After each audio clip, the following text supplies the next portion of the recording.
सह्याद्रीच्या कुशीत वसलेले काळुंदे नावाचे लहानसे गाव होते. आता या गावामध्ये तो धक्कादायक प्रकार घडलेला आहे. सदाशिव नावाचा एक वृद्ध शेतकरी राहत होता, परंतु त्याच्या बैलाने असं काय केलेलं आहे ते पहा. चॅनलवरती पहिल्यांदा आला असेल, चॅनलला तुम्ही अजून सबस्क्राईब केलं नसेल तर जरूर सबस्क्राईब करून घ्या. गावकरी त्याला बळीराजा म्हणायचे. सदाशिवचं घर म्हणजे 2 खोल्यांची मातीची भिंत आणि कौलारू छत, पण त्याच्या घराच्या अंगणात एक वेगळंच वैभव होतं. त्याचं कुटुंब आणि त्यांचा मित्र म्हणजे त्यांचा जिवलग मित्र त्यांचा बैल होता मोत्या. मोत्या नाव त्याचं होतं. मोत्या हा नुसता बैल नव्हता, तो सदाशिवच्या आयुष्याचा आधार होता. त्याचे डौलदार चाल आणि शिंगे गावकऱ्यांमध्ये प्रसिद्ध होते. सदाशिव आणि मोत्याची जोडी शेतात गेली की ते नेहमी काम करायचे. गावकऱ्यांची अशी श्रद्धा होती. सदाशिवने मोत्याला लहानपणापासून वाढवलं होतं. मोत्या जेव्हा वासरू होता तेव्हा त्याची आई त्याला सोडून गेली. तेव्हापासून सदाशिवनेच त्याला आपल्या मुलाप्रमाणे जपलं. मोत्याचं पहिलं दूध, त्याचे पहिले दाणे शेतातील, त्याचा पहिला नांगरट, सगळ्या गोष्टी सदाशिवच्या डोळ्यासमोर होत्या.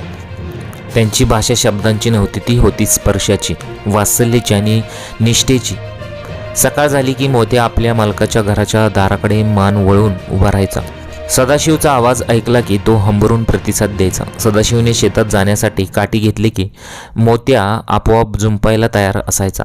इतकी वर्ष काम करूनही त्यांच्या नात्यात कधी कंटाळा आला नव्हता, फक्त प्रेम होतं. मोत्याच्या डोळ्यात नेहमी सदाशिवसाठी एक निराळीच चमक असायची, पण नियतीच्या मनात काहीतरी वेगळंच होतं. गेल्या काही महिन्यांपासून सदाशिवची तब्येत बिघडत चालली होती. शेतीतील कामं त्याने मुलाकडे सोपवली होती, पण सकाळ संध्याकाळ तो मोत्याला भेटायला गोठ्यात जायचा. तो मोत्याच्या गळ्यावर हात फिरवायचा, त्याच्या कपाळाचं चुंबन घ्यायचा आणि हळूच त्याच्या कानात कुजबुजायचा. मोत्या, तू काळजी करू नकोस, मी लवकरच बरा होऊन परत तुझ्या शेतात येईन असं म्हणायचे. मोत्यालाही आपल्या मालकाची अवस्था कळत होती. तो उदास राहायचा. सदाशिवने दिलेला चाराही नीट तो खात नसे. गोट्यात असतानाही त्याचे डोळे सतत घराच्या दिशेने लागलेले असायचे. प्राण्यांना माणसांच्या भावना आणि दुःख शब्दांशिवाय कळतात याचा अनुभव गावातल्या लोकांनी त्याच्याकडे पाहूनच घेतला होता. एक दिवस पहाटेच्या वेळी सदाशिवची प्रकृती अचानक बिघडली. घरातल्या लोकांनी त्याला दवाखान्यात नेण्याची तयारी केली, पण सदाशिवने अक्षरशः नकार दिला. त्यांना समजलं होतं की आता त्यांचा शेवटच जवळ आलेला आहे. त्यांची पत्नी, सून आणि मुलगा त्यांच्या भोवती बसले होते. त्यांच्या डोळ्यात अश्रू जमा झाले होते. सदाशिवने थरथरत्या हाताने आपल्या मुलाला खुणवलं. त्याला काहीतरी सांगायचं होतं. मोत्याला इथे घेऊन ये. सदाशिवच्या मुलाने, गोविंदाने वडिलांच्या इच्छेनुसार लगेच मोत्याला गोठ्यातून सोडलं आणि त्याला घराच्या अंगणात घेऊन आले. घरातल्या दरवाजात मोत्याला उभे पाहून कुटुंबातील सदस्यांनाही आश्चर्य वाटलं, पण ते शांत राहिले. जसा मोत्या दारात आला तसा सदाशिवने त्याला शेवटच्यांदाच पाहिलं आणि त्यानंतर सदाशिवच्या डोळ्यात आता शक्ती राहिली नव्हती, पण त्यांच्या चेहऱ्यावर एक शांत समाधान होतं. त्याने फक्त एकदाच मोत्याच्या नावाचा उच्चार केला, मोत्या, आणि त्या क्षणी सदाशिवने जगाचा निरोप घेतला. त्या शांत क्षणी सदाशिवने मोत्याच्या नावाचा उच्चार केला आणि त्यांचा मग आत्मा शांतपणे देहमुक्त झाला. गोविंद, त्यांची आई आणि पत्नी हंबरडा फोडून रडू लागले. घरात एक अनामिक शांतता पसरली, जी आता दुःखाच्या किंचाळ्याने भेदरली होती. पण दारात उभा असलेला मोत्या मात्र स्तब्ध होता. त्याने फक्त कान टवकारले. त्याला घरात झालेल्या अचानक बदलाची जाणीव झाली. तोपर्यंत मोत्या कधीही घरात आला नव्हता, पण त्या दिवशी जणू काही अदृश्य शक्तीने त्याला आत ओढून घेतले. गोविंदाच्या आईने, राधाबाईंनी त्याला पाठीवरून हळूच ढकललं. मोत्या हळुवारपणे आत गेला आणि मालकाच्या खाटेजवळ उभा राहिला. सदाशिवचा मृतदेह शांत पडला होता. मोत्याने प्रथम आपली मान हळूच सदाशिवच्या स्थिर हातावर टेकवली. तो हात नेहमी त्याला वासल्याने कुरवायचा, त्याच हातावर त्याने ती मान टेकवली. त्या हाताने कुरवायचा, पण आज तो थंड आणि निष्प्राण होता. मोत्याला काहीतरी कळलं की त्याने आपले डोळे मोठे केले आणि मालकाच्या चेहऱ्याकडे पाहिले. त्याची शिंगे हलली नाहीत. त्याचा श्वास जड झाला होता. गोठ्यातला शांत, धीरगंभीर बैल आज पहिल्यांदाच भेदरल्यासारखा दिसत होता. गोविंद आणि त्यांची पत्नी रडत असताना मोत्याने त्यांच्याकडे पाहिलं, आणि पण त्याची नजर सतत सदाशिवच्या चेहऱ्यावर स्थिर होती. त्याने हळूच आपले नाक सदाशिवच्या गालाजवळ नेले आणि त्याला थोपटण्याचा प्रयत्न केला, जणू काही त्याला उठवण्याचा त्याचा शेवटचा प्रयत्न होता. त्या क्षणी तो चमत्कार घडला ज्याने उपस्थित असलेल्या प्रत्येकाचे हृदय हेलावून टाकले. मोत्याच्या मोठ्या निष्पाप डोळ्यांनी अश्रू वाहू लागले होते.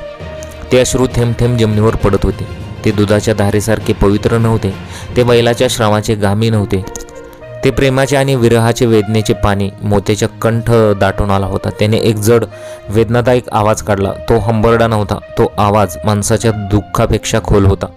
गोविंद धावत आला आणि त्याने मोत्याच्या गळ्यात मिठी मारली. मोत्या, माझा बाप गेला रे, तू तरी नको असा करू. गोविंदही मोत्याच्या गळ्याला बिलगून रडू लागला. त्या क्षणी माणूस आणि प्राणी यांच्यातील भेद मिटला होता. गोविंदही मोत्याला बिलगून रडू लागला होता. गावकऱ्यांनी हळूहळू जमण्यास सुरुवात केली. त्यांनी मोत्याचे हृदयद्रावक दृश्य पाहिलं आणि तेही स्तब्ध झाले.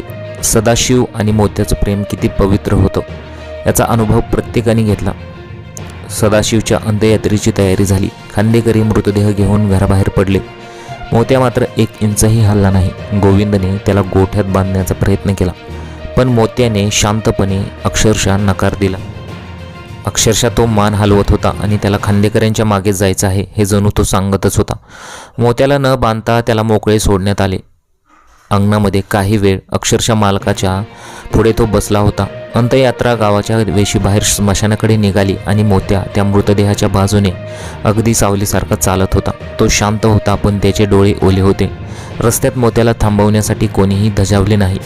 त्याला आपल्या मित्राला अखेरचा निरोप द्यायचा आहे हे सगळ्यांना कळले होते. नदीच्या काठी सदाशिवच्या देहाला अग्नी देण्यात आला. जेव्हा गोविंदने चितेला अग्नी दिली तेव्हा मोत्याने अक्षरशः एक मोठा हंबरडाच फोडला. सदाशिवच्या अस्थी शांत झाल्यावर गोविंद मोत्याला घेऊन गोठ्यात परतला. गोठ्यात शांतता पसरली होती. आता सदाशिवचा तो प्रेमळ हात नव्हता, गोड आवाज नव्हता. अक्षरशः त्या दिवसापासून मोत्याने शेतात काम करणे बंद केले. तो फक्त गोठ्याच्या दाराकडून घराकडे पाहत राहायचा.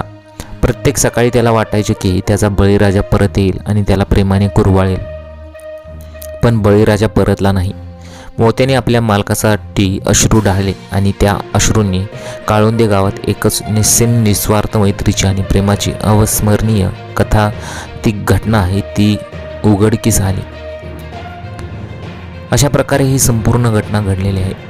बैलाचं आणि मालकाचं नातं कशा प्रकारे असतं हे तुम्हाला आज समजलं असेल. ही घटना काळुंदे नावाच्या लहानशा गावात घडली, जिथे सदाशिव नावाचा एक वृद्ध शेतकरी राहत होता. गावकरी त्याला प्रेमाने बळीराजा म्हणायचे, कारण की तो शेतात प्रचंड मेहनत करायचा आणि त्याने बैलेसुद्धा पाळली होती. त्यातील मोत्या नावाच्या बैलावर त्याचं प्रचंड प्रेम होतं आणि मोत्याचंही तशा प्रकारे प्रचंड प्रेम होतं. अशा प्रकारे ही संपूर्ण घटना घडलेली आहे. तुम्हाला या घटनेबद्दल काय वाटतं? तुमच्या प्रतिक्रिया आम्हाला कमेंट बॉक्समध्ये जरूर कळवा.